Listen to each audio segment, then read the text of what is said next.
Yuk jadi bagian dari dakwah kami. Dukung operasional dakwah dan sosial kami, raih pahala amal jariah yang terus mengalir sampai hari kiamat. Assalamualaikum warahmatullahi wabarakatuh. Alhamdulillah. Wassalatu wassalamu ala rasulillah. Segala puji dan puja kehadirat Allah subhanahu wa ta'ala, juga salawat dan taslim kepada Nabi besar Muhammad sallallahu alaihi wa ala alihi wa sahbihi wasallam. Tentu teman-teman sekalian, ini adalah salah satu rangkaian program yang kita sudah janjikan ke jamaah, akan ada taklim di kota Mekah. Sebagaimana kemarin taklim juga di Madinah. Ada peraturan Saudi, pemerintah Saudi, kita tidak bisa mengadakan pengajian di hotel kita. Kita mengadakan tempat di luar hotel. Namun di sini masih masuk wilayah haram. Masih masuk wilayah haram. Pendapat umumnya ulama mengatakan wilayah haram atau masjid di wilayah haram itu masih mendapatkan 100.000 pahala insyaAllah. Jadi kita akan sholat nanti duhur dan asar di jamak takhir, ya. Setelah taklim kita ada makan siang, baru kita sholat nanti insyaAllah. Baik, rangkaian pengajian kita pada hari ini, dan ini pengajian kita yang terakhir dalam perjalanan kita ini, karena saya insyaAllah besok pagi sudah jalan lebih dulu dari Bapak Ibu sekalian.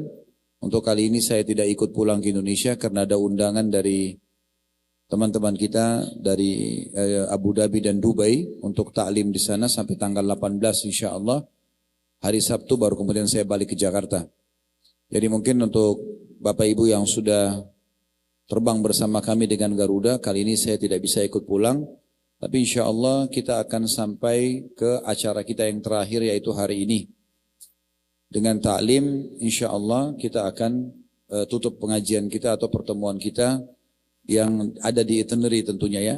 Dan semoga Allah subhanahu wa ta'ala mudahkan, sebagaimana Allah mudahkan kita berangkat, juga Allah mudahkan pulang dengan selamat, dan juga membawa pahala yang sempurna, dan juga semua dosa-dosanya dimaafkan insyaAllah. Baik, kalau di Madinah kemarin, tema kita adalah masih ada waktu.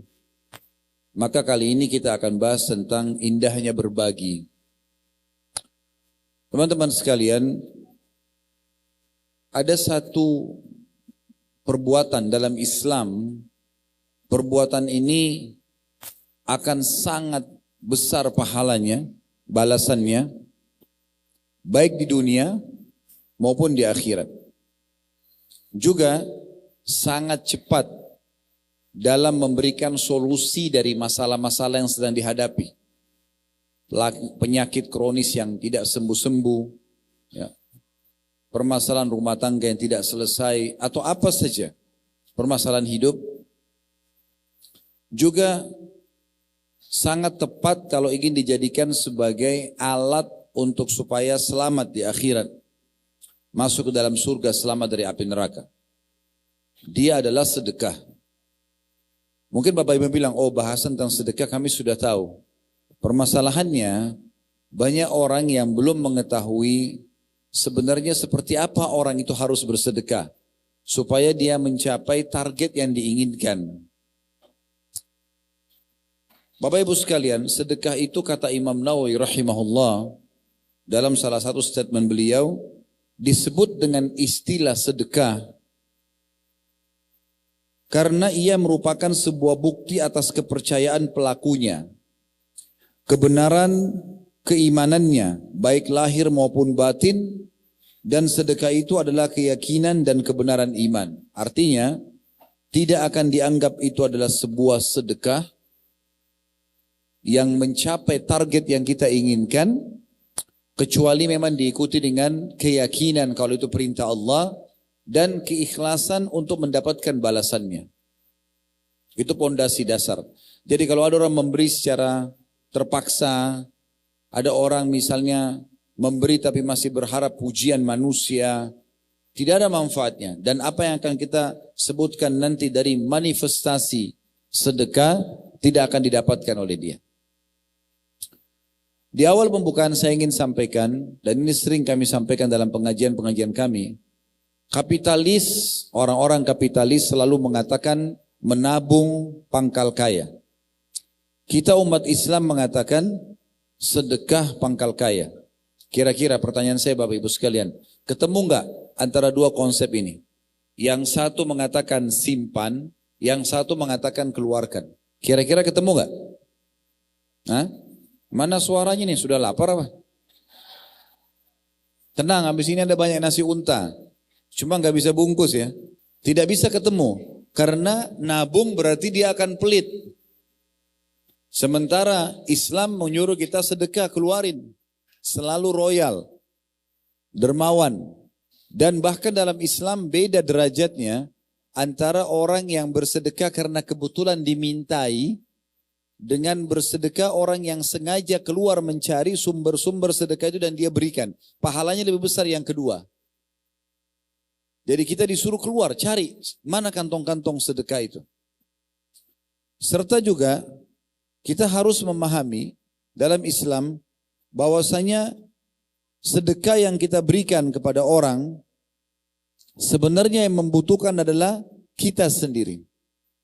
Jangan pernah ada persepsi Bapak Ibu sekalian, kalau saya memberikan bantuan atau sedekah kepada orang berarti dia yang butuh. Persepsi ini harus diperbaikin. Yang butuh adalah kita sebagai pemberi. Karena kalau tanpa dia kita nggak dapat pintu sedekah. Dengan adanya orang itu yang susah, yang terlilit utang, yang sedang minta bantuan, dengan adanya dia, kita jadi mendapatkan pahala sedekah itu sendiri. Jadi sedekah dianjurkan, bahkan lebih besar keutamanya kalau kita yang keluar untuk bersedekah, plus lagi kita harus menanamkan dalam diri kita sebagai seorang muslim, kalau kita lebih butuh dengan sedekah itu daripada orang yang menerimanya. Oleh karena itu para kaum salafus saleh dulu, mereka kalau didatangi oleh orang miskin, orang yang minta, mereka tersenyum lebar. Mereka malah merasa ini adalah sebuah kebaikan yang Allah utus kepada mereka, karena mereka bisa bersedekah. Kalau kita kadang-kadang sudah kedatangan orang, minta, kita masih marah-marah. Menganggap ngapain orang ini minta-minta. Padahal sebenarnya dengan datangnya mereka berarti kita dapat peluang untuk bersedekah. Dicatatlah pahala oleh Allah Subhanahu wa taala. Abdullah bin Abbas, Abdullah bin Umar radhiyallahu anhu ajma'in, itu setiap hari di rumah mereka datang orang miskin minta-minta, mereka kasih. Di saat mereka tidak datang orang-orang miskin itu, maka para sahabat ini ridwanullah alaihim keluar untuk mencari mereka dan bersedekah kepada mereka. Perhatikan perkataan Fudail bin Iyad rahimahullah, seorang ulama tabi'in. Beliau pernah berkata pada saat dia mengemas beberapa harta yang dia ingin sedekahkan, kemudian dibagi-bagi kepada orang-orang yang datang, sudah habis semuanya, dia tersenyum lebar. Lalu dia mengatakan begini, mereka ditunjuk orang-orang yang miskin yang jalan membawa hadiahnya itu, telah menerima atau telah membawa perbekalan-perbekalan kami menuju ke akhirat tanpa upah sedikit pun, hingga mereka meletakkannya di atas timbangan di hadapan Allah Subhanahu wa taala.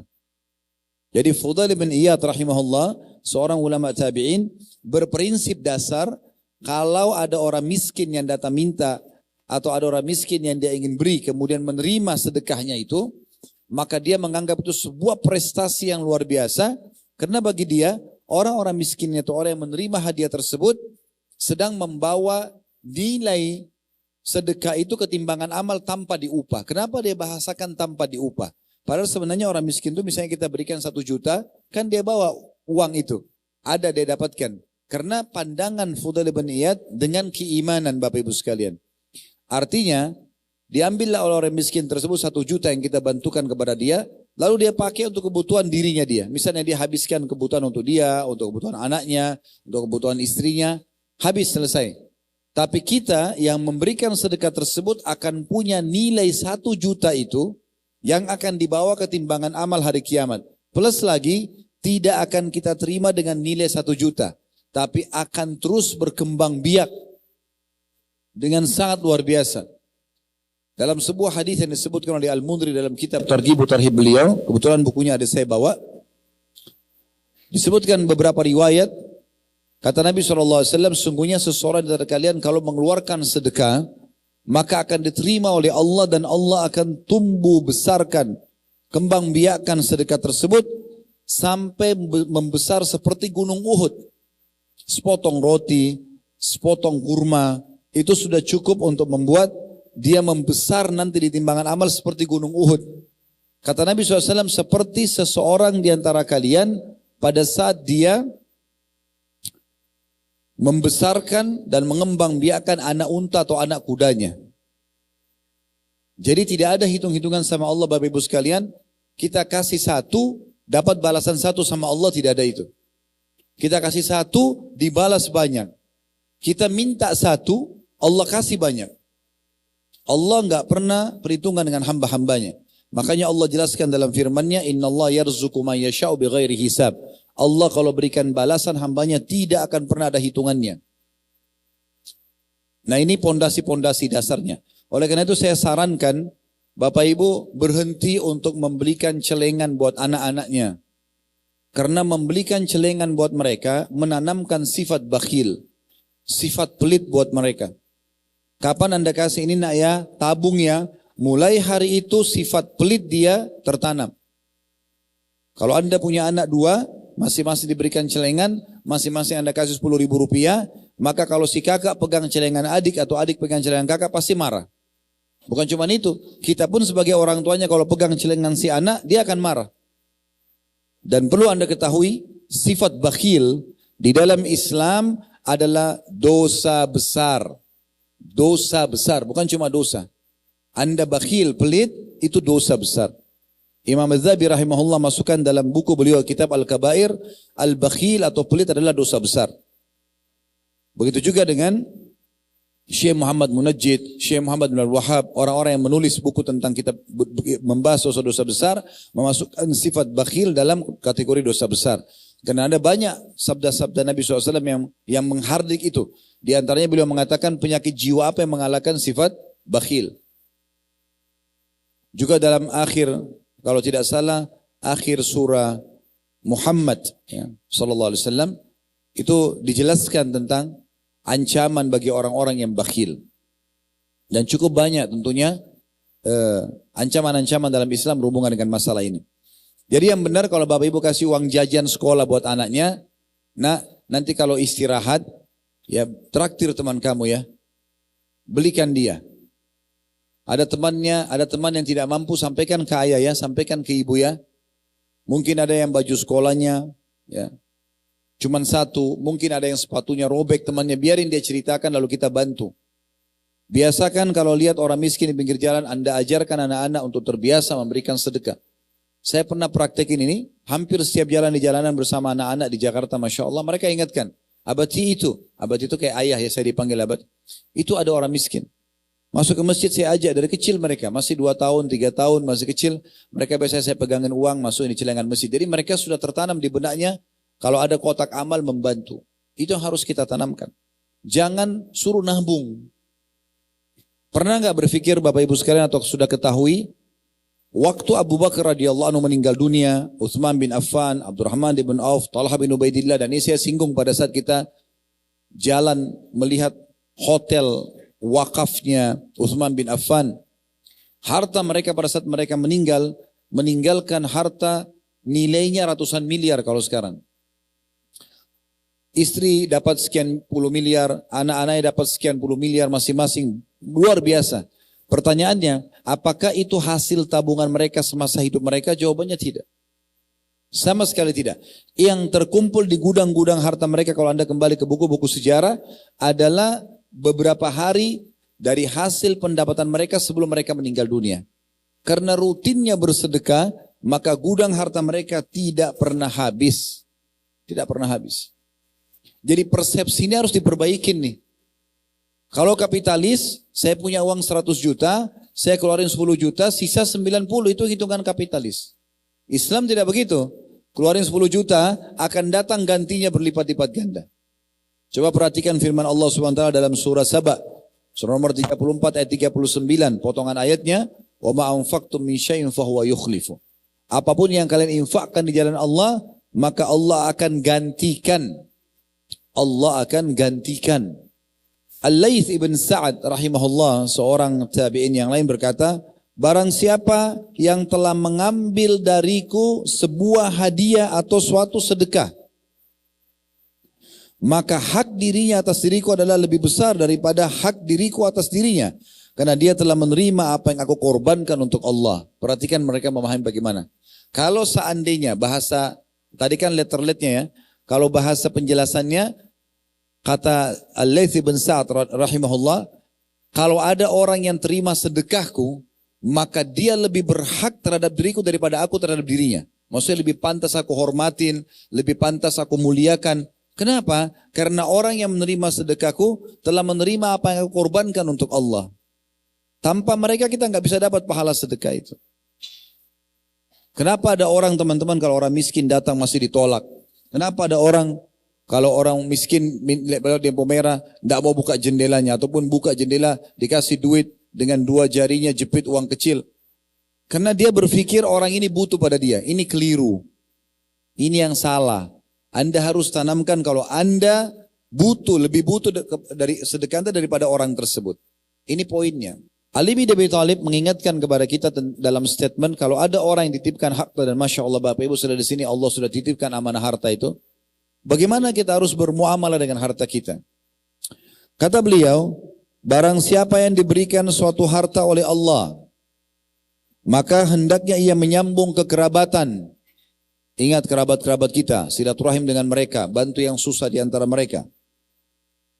Kemudian memperindah jamuan untuk tamunya.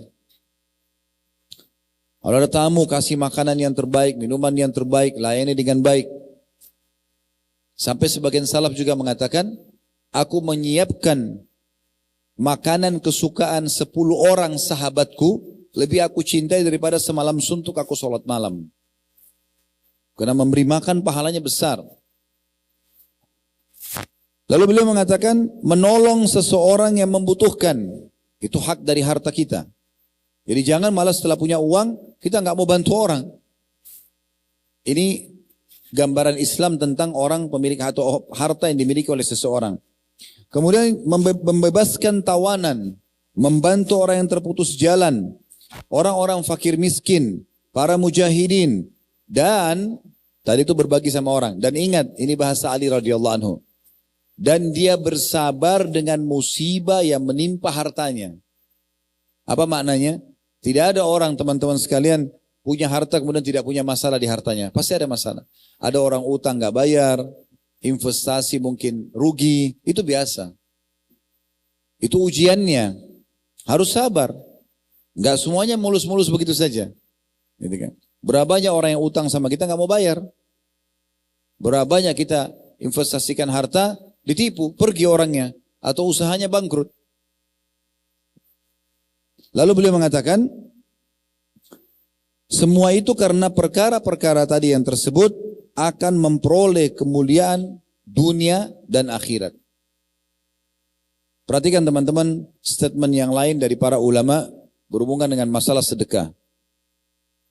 Dan kita sudah berikan judul indahnya berbagi supaya kita selalu ingin mau berbagi. Enggak perhitungan lagi. Ingat pondasi-pondasi dasarnya tadi ya. Sedekah perintah Allah Subhanahu wa taala.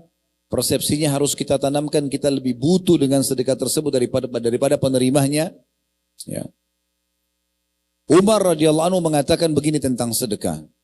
Sesungguhnya amal-amal itu berbangga satu sama yang lain. Dan sedekah akan berkata, akulah yang paling baik di antara kalian. Abdul Aziz bin Umair rahimahullah berkata, salat itu akan menyampaikan dirimu ke setengah perjalanan hidupmu. Puasa itu akan menyampaikan kamu ke depan pintu istana sang raja. Allah Subhanahu wa taala, sedangkan sedekah akan menyampaikan dirimu ke hadapan sang raja itu. Salat perjalanan. Puasa akan membawa kita sampai ke pintu gerbang istana raja.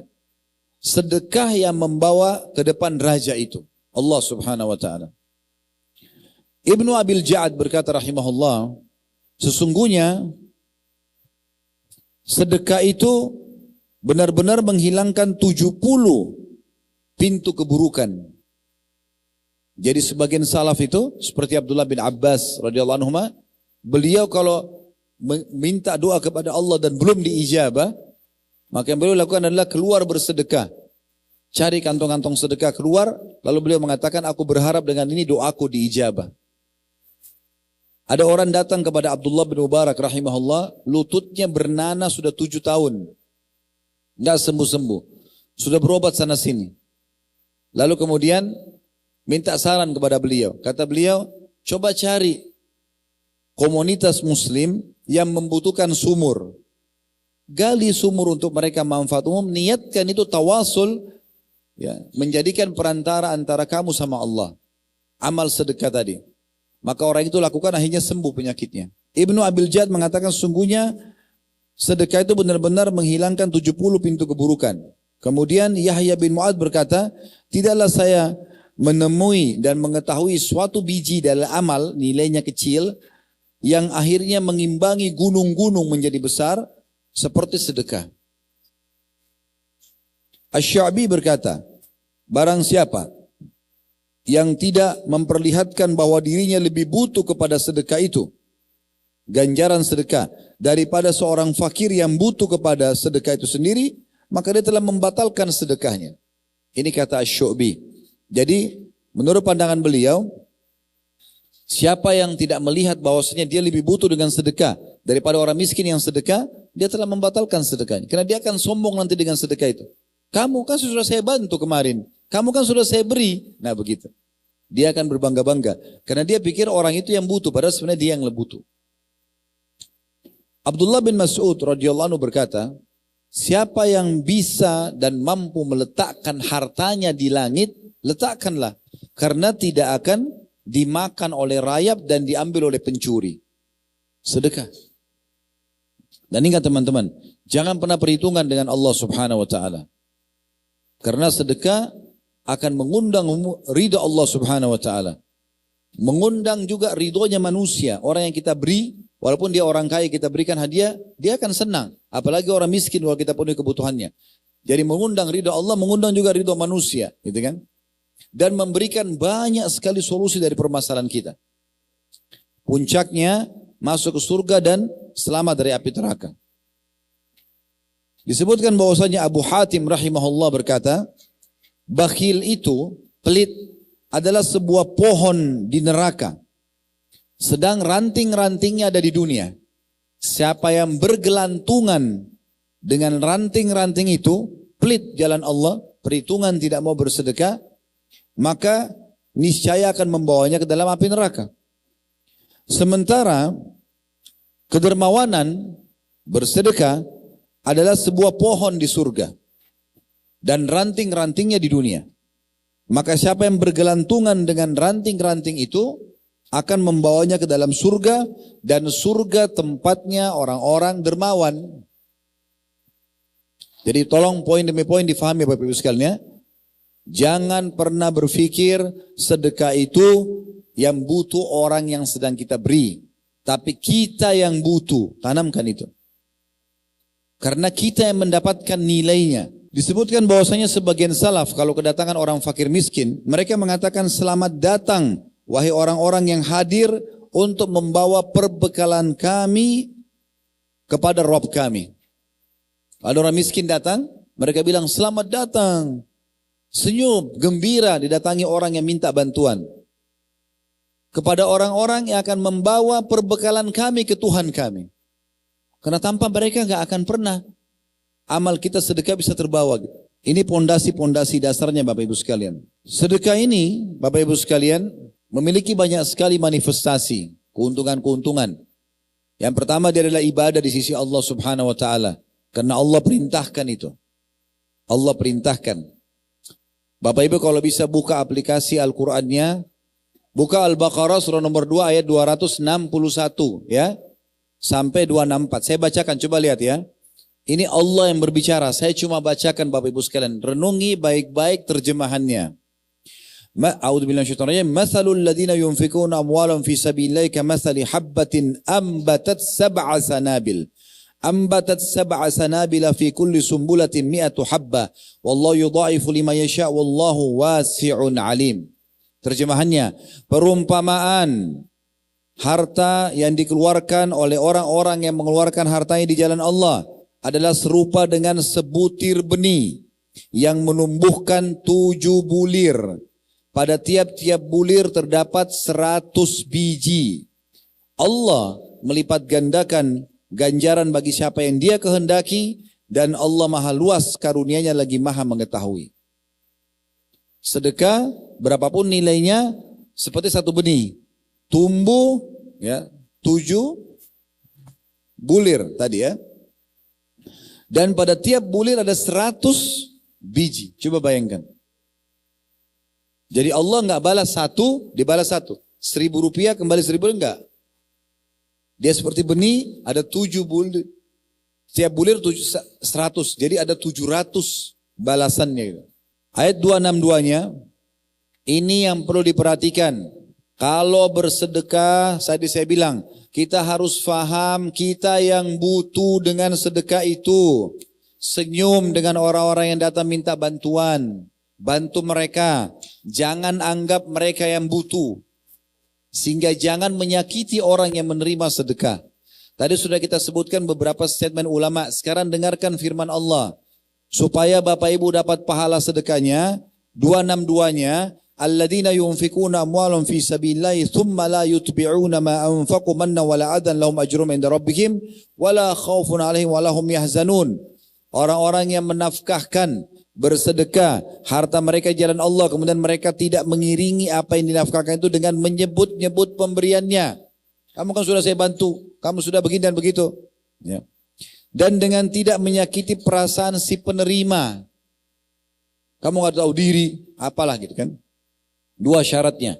Jangan sebut-sebut, jangan sakiti perasaan si penerima. Caranya kita harus tahu kita yang butuh dengan sedekah itu.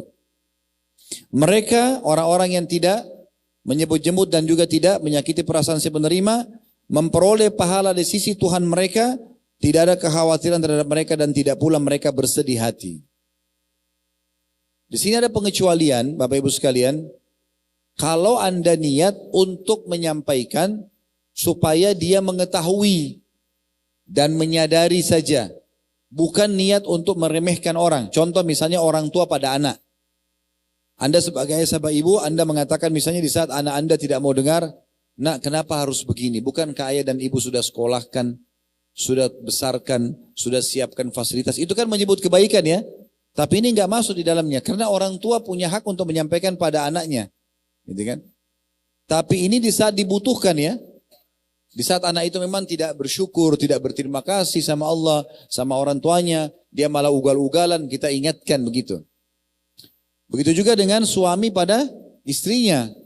Dia sudah berikan uang nafkah, kalau dia mengatakan, kalau istri minta uang lalu dia mengatakan, kan sudah saya kasih kemarin. Misal, kemarin kan baru saya kasih sekian, kenapa kok minta lagi misal.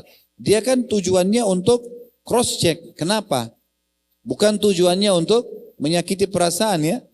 Beda kalau dibalik kasusnya. Sebenarnya tidak ada apa-apa istri antum yang mengatakan, kau kan sudah saya kasih, masa nggak terima kasih sih? Tanpa ada sebab. Kalau istrinya memang nusyud, membangkang, menyalahgunakan uang yang sudah diberikan, lalu kemudian dia ingatkan, itu berbeda. Begitu juga dengan pemerintah kepada masyarakat. Pemerintah sudah buatkan fasilitas umum, jembatan, jalan, bangunan. Tolong ya, masyarakat Indonesia jaga ini ya, sebagai amanah. Kan itu perbuatan dia sudah kerjakan. Tapi dia sebutkan supaya masyarakat menjaga bersama-sama. Itu beda. Ya. Jadi di sini lebih kepada orang yang individual, yang antum bantu, kita bantu lalu kita mengatakan, ya kamu kan sudah saya bantu. Tanpa sebab. Hanya untuk menyakiti perasaan mereka, ini tidak boleh. Ayat 263-nya memberikan gambaran kepada kita, kalau seandainya ada orang minta dan kita tidak mampu, atau belum sempat kita memberikan karena keadaan dan situasi yang tidak memungkinkan, maka Allah menggambarkan di ayat 263-nya apa yang harus kita lakukan. Qaulun ma'rufun wa maghfiratun khairum min sadaqatin yatba'uha adza wallahu ghaniyyun halim. Perkataan yang baik, santun, maaf ya saya belum bisa bantu misalnya. Dan permintaan maaf lebih baik daripada sedekah yang diiringi dengan sesuatu yang menyakitkan perasaan si penerima.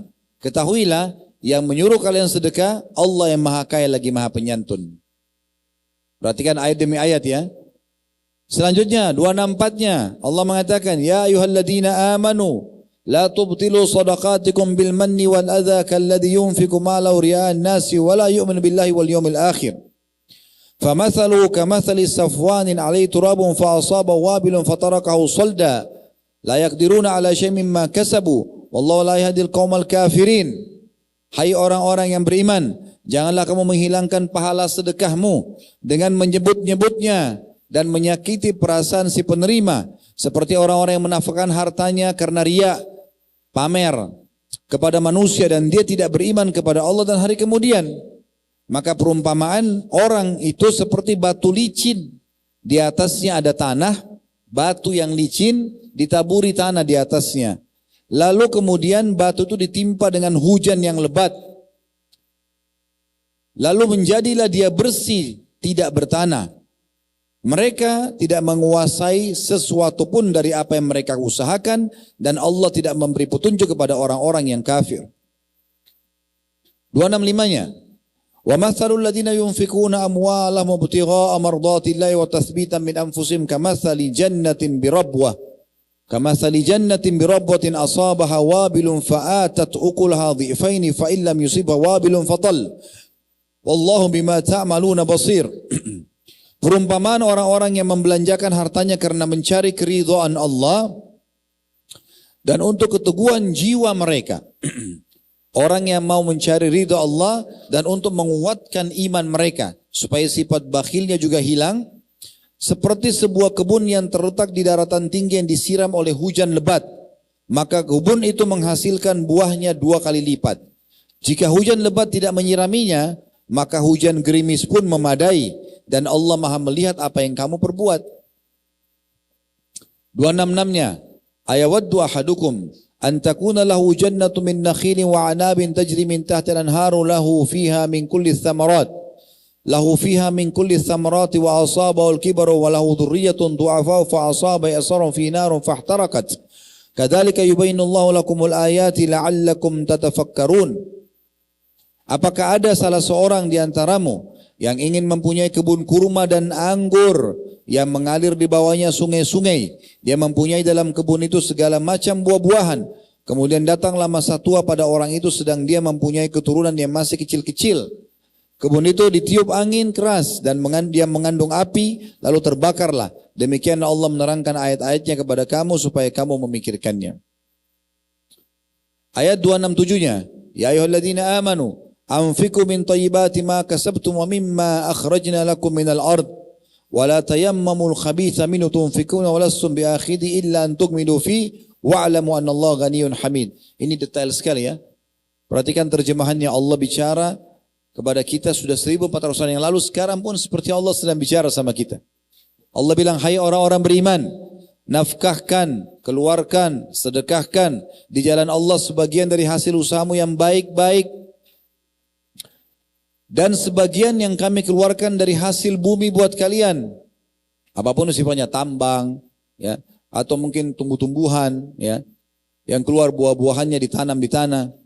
Lalu Allah bilang apa? Perhatikan, dan janganlah kamu memilih yang buruk-buruk, lalu kamu menafkahkan daripadanya, padahal kamu sendiri kalau dikasih hasil yang kamu sedekah itu dari buruk-buruk, hasil panen mangganya, duriannya, rambutannya, atau hasil dari tambang, dari yang buruk-buruk, mungkin pendapatannya yang buruk, kecil jumlahnya, yang tidak ada nilainya dibandingkan harta dia sebenarnya, jangan kamu, ya kata Allah, menafkahkan darinya, padahal kamu sendiri tidak mau mengambil, melainkan dengan memincingkan mata terhadapnya. Kalau kau sendiri terima, mau nggak terima potongan roti itu, sisa makanan itu, baju yang robek itu, mau nggak kamu terima itu? Allah bilang jangan sedekahkan yang seperti itu. Ya. Dan ketahuilah bahwa Allah yang perintahkan kalian sedekah maha kaya, lagi maha terpuji. Nantinya Allah akan balas itu, nanti Allah ganti, karena Allah itu maha kaya dan terpuji, maksudnya Allah akan memberikan yang terbaik. 268 ayatnya selanjutnya. Asyaitanu ya'idukumul faqr. Ini Allah gambarkan sumber permasalahan orang pelit. Sumber permasalahan orang tidak mau melaksanakan ibadah kepada Allah. Asyaitanu ya'idukumul faqr wa ya'murukum bil fahsya. Wallahu ya'idukum magfiratan minhu wa fadla. Wallahu wasi'un alim. Syaitan menjanjikan atau menakut-nakuti kamu dengan kemiskinan. Jangan keluarkan, nanti kamu mau makan apa? Nanti kamu begini dan begitu. Diancam-ancam, ditakut-takuti oleh syaitan. Kalau sedekah nanti jadi miskin. Dan menyuruh kamu berbuat kejahatan. Lihat terjemahannya. Fahsya di sini kejahatan, kekejian adalah bakhil. Pelit. Kikir. Sedang Allah menjanjikan dengan sedekah itu untukmu ampunan darinya. Dan karunia, balasan, rezeki. Dan Allah maha luas karunianya lagi maha mengetahui. Ya Allah kalau balas itu luar biasa. 269-nya Allah gambarkan kalau orang memahami seperti apa yang tadi kita sampaikan Bapak Ibu sekalian. Allah mengatakan yu'til hikmata may yasha wa may yu'tal hikmata faqad utiya khairan katsira wa ma yadhakkaru illa ulul albab. Allah menganugerahkan al-hikmah atau kepahaman dan yang dalam tentang Al-Quran dan Sunnah kepada siapa yang dikehendakinya. Memahami ayat-ayat ini, memahami hadis Nabi SAW, kemudian dia mengamalkan tentang sedekah itu, Allah berikan kepada siapa yang dikehendakinya. Dan barang siapa yang dianugerahi hikmah, faham tentang perintah Allah ini, dan tidak takut untuk bersedekah, maka dia telah diberikan karunia yang sangat banyak, dan hanya orang-orang berakallah yang dapat mengambil pelajaran dari firman Allah ini. Ini terjemahan saya baca letterlet ya, perhatikan. 270-nya wa ma anfaqtum min nafaqatin aw nadartum min nadrin fa innallaha ya'lamu wa ma lidh-dhalimin min ansar. Apa saja yang kamu nafkahkan, sedekahkan, dan apa saja yang kamu nazarkan, niatkan, maka sungguhnya Allah mengetahuinya. Orang-orang yang berbuat zalim, maksudnya tidak mau sedekah, tidak mau menjalankan nazar, ya, tidak ada seorang penolong pun baginya. 271-nya. In tubdu sadaqati fa ni'mahi wa in tukhfuha wa tu'tuha al-fuqara fa huwa khairun lakum wa yukaffiru ankum min sayyi'atikum. Allah bima ta'maluna khabir. Jika kamu menampakkan sedekahmu, maka itu adalah baik sekali. Jika kamu menyembunyikannya dan kamu berikan kepada orang-orang fakir, maka menyembunyikannya itu lebih baik bagimu. Dan Allah akan menghapuskan dari kamu sebagian kesalahan-kesalahanmu, dan Allah mengetahui apa yang kamu kerjakan. Boleh enggak sedekah terang-terangan? Boleh. Tinggal jaga kontrol niatnya kan. Sekarang kita lagi di pinggir jalan, orang miskin minta. Masa kita tunda? Saya kalau kasih nanti ria. Enggak, jangan. Boleh kasih terang-terangan, yang penting kontrol niat kita. Tapi kalau sudah terlanjur ada yang kita kasih diam-diam, transfer tanpa ada orang tahu, ya rahasiakan. Allah mengatakan Allah Maha tahu apa yang kalian kerjakan. 272-nya, laisa 'alaika hudahum walakinnallaha yahdi man yasha wa ma tunfiqu min khairin fali anfusikum wa ma tunfiquna illa ibtigha'a wajhillah wa ma tunfiqu min khairin yuwaffa ilaikum wa antum la tudlamun. Bukanlah kewajibanmu hai Muhammad menjadikan mereka mendapat petunjuk. Saya sekarang pun sebagai dai, penyambung lidah Nabi SAW, tidak bisa menjadi penyebab petunjuk, tidak bisa saya paksakan Bapak Ibu untuk terima ini. Sedekah saya cuma sampaikan. Yang mau terima amalkan alhamdulillah. Yang tidak mau amalkan tidak mungkin kita paksakan. Allah bilang juga kepada Nabi Muhammad SAW, ya, dan diikuti oleh para dai-dai dan ulama untuk menyampaikan ini. Bukan kewajiban menjadikan mereka mendapat petunjuk, tetapi Allah lah yang memberi petunjuk atau memberi taufik kepada siapa yang dikehendakinya. Ini semua masih ayat sedekah ya. Jadi Allah sedang menyinggung sedekah. Kalau ada orang faham apa yang kami sampaikan, lalu dia termotivasi mau sedekah, itu petunjuk dari Allah. Dan dikatakan, dan apa saja harta yang baik yang kamu nafkahkan di jalan Allah, maka pahalanya itu untuk kamu sendiri. Pahalanya, balasannya hanya untuk kamu sendiri. Dan janganlah kamu membelanjakan sesuatu melainkan karena mencari keridhaan Allah, bukan karena riya, cari agar Allah balas. Dan apa saja harta yang baik yang kamu nafkahkan, niscaya kamu akan diberi pahala yang dengan pahalanya dengan cukup, sedang kamu sedikit pun tidak akan dianiaya.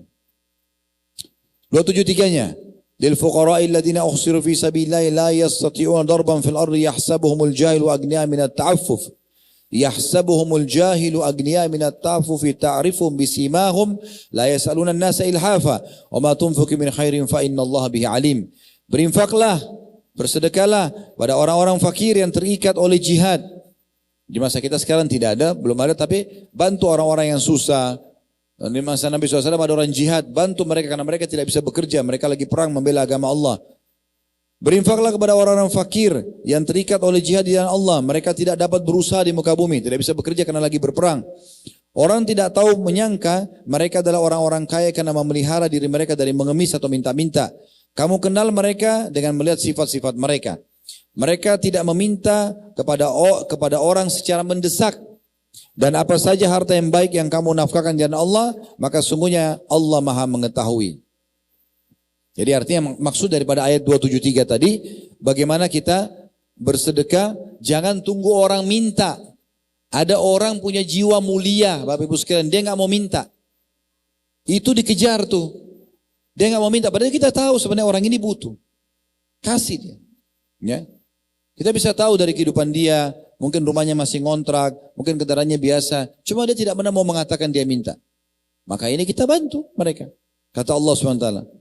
Ayat terakhirnya di sini, bayangkan ya, dari 261 sampai 274, semua sedekah. 274-nya, alladzina yunfikuna amwalahum bil-laili wan-nahari sirran wa alaniyatan falahum ajrun 'inda rabbihim wa la khaufun 'alaihim wa la hum yahzanun. Orang-orang yang menafkahkan hartanya di malam dan di siang hari. Perhatikan ya. Maksudnya malam hari semalam suntuk, siang hari dari pagi sampai malam lagi. Sepanjang hari bersedekah. Orang-orang yang menafkahkan hartanya di malam dan siang hari secara sembunyi-sembunyi dan terang-terangan, maka mereka mendapat pahala di sisi Tuhan mereka, tidak ada kekhawatiran terhadap mereka dan tidak pula mereka bersedih hati. Ada kan sebagian orang, Bapak Ibu pernah lihat, rasa nggak kita pas lewat di satu masjid dekat rumah kita, biasanya kena butuh bantuan taruh kotak amal pinggir jalan. Pernah lihat ya? Baik, sekarang kita lewat nih pagi hari pergi kantor. Kita jumbang 100.000 rupiah, 50.000 rupiah, 10.000 rupiah. Pada saat pulang, biasanya dibisikin setan. Untuk apa jumbang lagi, kan tadi kita sudah bantu nih. Keliru. Ulang lagi, kasih lagi. Kasih lagi. Gak ada masalah. Karena belum tentu kita punya peluang lainnya. Ada orang yang rutin minta bantuan bulanan sama kita. Bantu saja. Selama kita mampu. Malah lebih bagus. Daripada kita repot-repot cari kantong lain. Ya udah itu aja. Kan itu. Kenapa harus repot-repot gitu? Jadi jangan sampai kita batasi diri kita. Menyumbang bukan cuma sekali, setiap saat. Setiap saat. Di Madinah saya sempat singgung seorang sahabat, namanya Sa'ad ibn Ubadah, kalau masih ingat ya. Sa'ad ibn Ubadah radhiyallahu anhu. Beliau itu punya gudang harta, Bapak Ibu sekalian, penuh dengan harta. Emas, perak, gandum, kurma, keju, banyak sekali macam-macam. Dia bilang sama anaknya namanya Qais. Teman-teman kalau ketik di Google, kisah Sa'ad ibn Ubadah. Ajaib sekali dalam sedekahnya. Terkenal orang yang sangat dermawan. Dia bilang sama anaknya Qais, ini gudang hartanya ayah. Habisin. Sedekahin. Jadi dia sama anaknya tiap hari cari mangsa nih untuk sedekah. Zaman itu dari media. Mereka naik ke atas rumah teriak-teriak. Wahai muslimin, siapa yang butuh bantuan datang. Wahai muslimin, siapa yang butuh bantuan datang? Orang datang, dibantu. Habis nih si gudangnya. Besok terisi lagi. Dari mana? Allahu a'lam. Allah datangkan. Kalau antum masih pakai sistem pemikiran kapitalis, wah habis. Nggak mungkin. Rekening saya udah kosong nih. Saya transferin tadi semuanya. Berarti habis. Nggak. Dalam Islam tidak seperti itu. Coba praktekin resep ini. Anda akan kaget besok datang dari sumber tidak disangka-sangka. Ada satu jemaah sampai bahasakan ke saya, Ustaz. Setelah saya dengar ceramah antum tentang sedekah, coba dipraktikin. Benar-benar saya sampai kayak orang yang ketagihan dengan sedekah itu. Rasanya kalau tidak sedekah sayang benar gitu. Selain mengejar pahalanya, ternyata banyak sekali keberkahannya. Jadi sumber rezeki yang luar biasa. Jadi jangan ragu dengan masalah itu. Ya. Ada juga di antara jemaah yang datang menjelaskan banyak pengalaman mereka gitu. Dia bilang Ustaz, dulu susah sekali hidupnya. Susah. Sampai netesin air mata, subhanallah. Cerita sama saya. Pada saat kami juga lagi umroh gitu. Salah satu jemaah kita, saya cuma kasih gambaran. Saya dulu saking susahnya dihina sama mertua saya, keluarga istri saya sampai jual es di pinggir jalan. Begitu aja, tapi saya bersabar. Dia jalani kehidupan sampai Allah buka pintunya. Subhanallah, dia kalau bersedekah sekarang nggak nanggung-nanggung. Bersedekah dan luar biasa balasan dari Allah Subhanahu Wa Taala. Ada lagi yang datang bilang, Ustaz, saya dulu karena saya jalankan resep sedekah ini, sekarang income saya cukup setiap harinya untuk saya gunakan untuk pergi haji. Gitu kan. Itu income harian. Jadi ini luar biasa ini. Ya. Ini manifestasi yang pertama dari sedekah. Tentang dia adalah ibadah. Pahalanya besar sisi Allah SWT. Balasannya juga besar. Dia juga akan digantikan oleh Allah SWT bukan dengan angka yang kita keluarkan, tapi lebih besar daripada itu. Selanjutnya, sedekah itu bisa mengampuni dan membersihkan dosa-dosa dan menjauhkan dari murkahnya Allah. Ada sebuah hadis, saya mau teman-teman renungi ini ya. Hadis ini dia sahih mauquf. Maksudnya sanadnya sahih dan dia sampai sahabat. Ini disebutkan oleh Al-Mundhiri dalam kitab sedekah. Beliau sebutkan di bab nomor 9, anjuran dan dorongan bersedekah, berikut keterangan tentang sedekah orang yang pas-pasan dan orang yang bersedekah dengan apa yang tidak diinginkan. Itu babnya, bab ke-9. Kalau Bapak Ibu nanti satu waktu punya buku ini, di jilid 2, dia hadisnya nomor 30 di bab ini dan urutan 885 dari awal bab ini atau awal kitab ini. Bunyinya begini, Ibnu Mas'ud diriwayatkan dari beliau radhiyallahu anhu, Inna rahiban abadallaha fi sawma'atihi sittina sana. Sesungguhnya ada seorang ahli ibadah di masa dulu, dia beribadah kepada Allah di kuilnya, karena ini belum di masa Islam, di kisah sebelum kita, 60 tahun beribadah kepada Allah, 60 tahun. Faja'atil mar'atu fanazalat ila jambihi fanazala ilaiha. Lalu datanglah seorang wanita di sisinya, seorang wanita, dia mendekatinya, lalu akhirnya terjadilah perzinahan selama 6 hari. Fawaqa'aha 6 layali, dia menggaulinya selama 6 malam, thumma suqita fi yadihi. Kemudian kebongkar perbuatannya itu. Faharab, kemudian dia melarikan diri. Fa'ata masjidan, lalu dia mendatangi sebuah tempat ibadah. Fa'awa fihi thalathan, lalu dia bermalam di tempat itu selama 3 hari. La yat'amu fihi syai'a, dia tidak punya makanan sedikit pun selama 3 hari itu. Fa'ata biraghifin, lalu dia diberi sepotong roti sedekah dari orang. Fakassaraha, lalu dia membelahnya menjadi 2 bagian. Fa'ata rajulan an yaminihi nisfahu, lalu dia memberikan kepada seseorang laki-laki di sebelah kanannya. Wa'ata akhara an yasari nisfahu, lalu dia berikan lagi setengahnya kepada orang yang di sebelah kirinya. Jadi dia dapat roti, sudah 3 hari dia nggak makan, roti itu dibagi 2, dikasih seorang sebelah kanan sebelah kiri, dia sendiri tidak punya. Faba'athallahu ilaihi malakal maut faqabada ruhah, lalu Allah utus kepadanya malaikat maut, lalu dicabutlah ruhnya dia. Fawudi'atis sittuna fi kiffah, lalu ditaruhlah ibadahnya dia yang 60 tahun tadi di timbangan. Wawudi'atis sittu fi kiffatin farajahat, lalu ditaruhlah zina 6 harinya di timbangan sebelahnya, maka zinanya 6 hari mengalahkan ibadahnya 60 tahun. Thumma wudi'ar ragifu, kemudian ditaruh tambahan di timbangan amalnya, roti tadi yang dia bagi 2, padahal dia lapar 3 hari, dia niat sedekahkan roti tersebut dibagi 2, di timbangan amal solehnya, farajaha, yakni rajahar ragifus sit, maka roti tadi yang dia sedekahkan bagi 2 kepada fakir miskin mengalahkan zinanya yang 6 hari. Itu luar biasa, ya. Padahal cuma sepotong roti. Cuma memang yang perlu difahami Bapak Ibu sekalian, perhatikan baik-baik ya. Orang ini sudah 3 hari nggak makan. Dia pas mendapatkan sedekah itu, ya roti itu, dalam kondisi tidak ada lagi makanan dia, tidak ada lagi harta dia kecuali itu. Dan dia bersedekah dengan seluruh harta itu. Pernah nggak teman-teman kita lagi lapar, terus dihidangkan makan, ada orang miskin minta. Kita kasih yang kita ingin itu. Ini maksimal. Ujiannya di situ.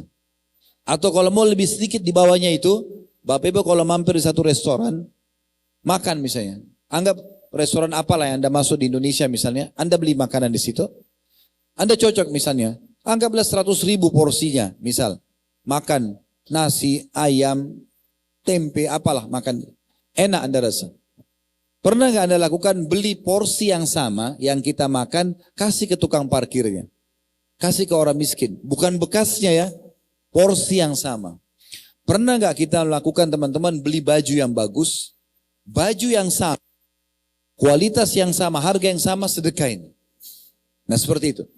Itu akan sangat maksimal. Ya, karena kita bersedekah dengan yang terbaik yang kita miliki. Disebutkan juga dalam sebuah riwayat, kita akan bicara tentang masalah sedekah itu akan membersihkan dosa-dosa. Ya. Mengeluarkan orang dari permasalahan hidupnya. Disebutkan dalam sebuah hadis, kata Nabi SAW, hadis ini diriwayatkan oleh Imam Muslim dengan sanad sahih. As-sadaqatu tudfi'ul khati'ata kama yudfi'ul ma'un nar. Sedekah itu akan membersihkan dosa-dosa sebagaimana air akan memadamkan api. Sedekah itu akan menghilangkan dosa-dosa sebagaimana air memadamkan api.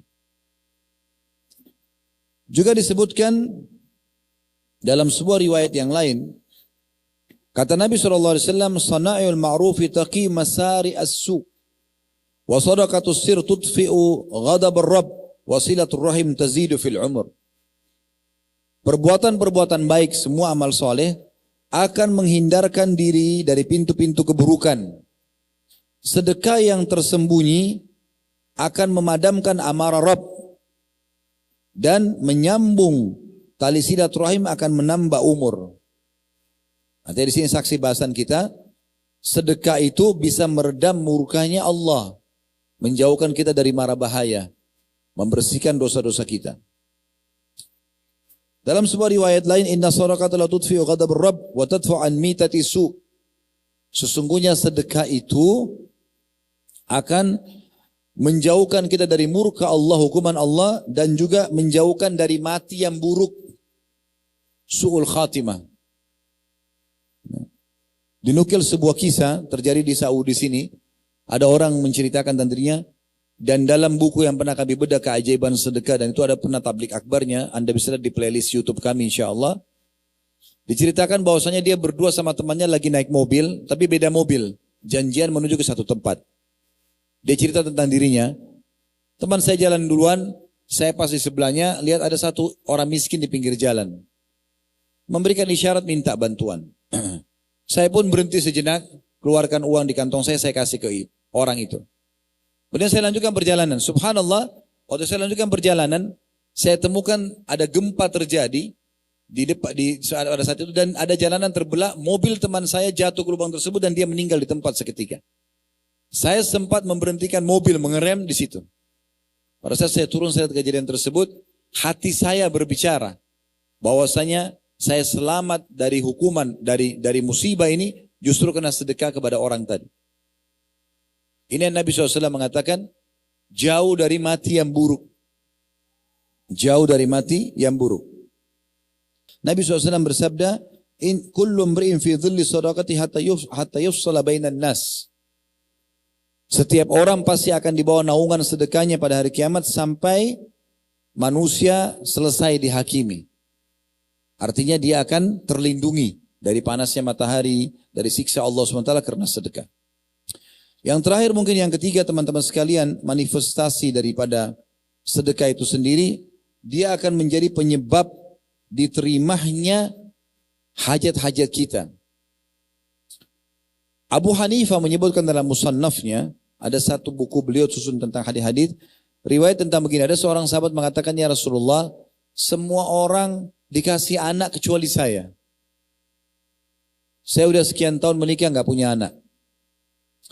Maka bagaimana, apa yang saya harus amalkan? Kata Nabi SAW, mana kamu dari dua hal yang bisa membuat kau akan diberikan rezeki itu?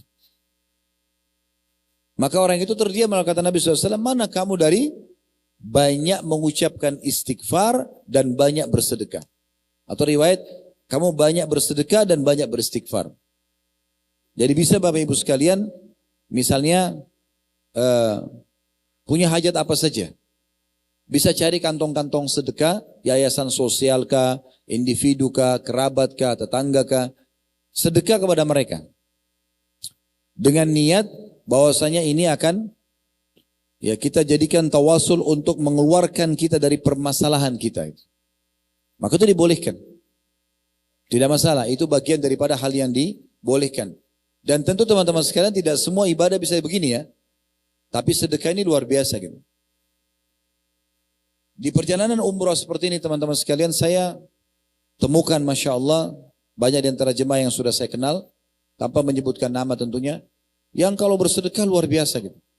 Dan Masya Allah tidak pernah kekurangan dalam masalah rezeki. Sebaliknya orang-orang yang banyak perhitungan di jalan Allah SWT, tidak ada royalitasnya kepada Allah, maka hanya sebentar harta itu di tangannya. Ya, hanya sebentar, tidak akan mendapatkan apa-apa. Kalau ada benar dari Allah, kalau salah dari saya mohon dimaafkan. Subhanakallahumma bihamdika, asyhadu an la ilaha illa anta astaghfiruka wa atubu ilaik. Wassalamualaikum warahmatullahi wabarakatuh.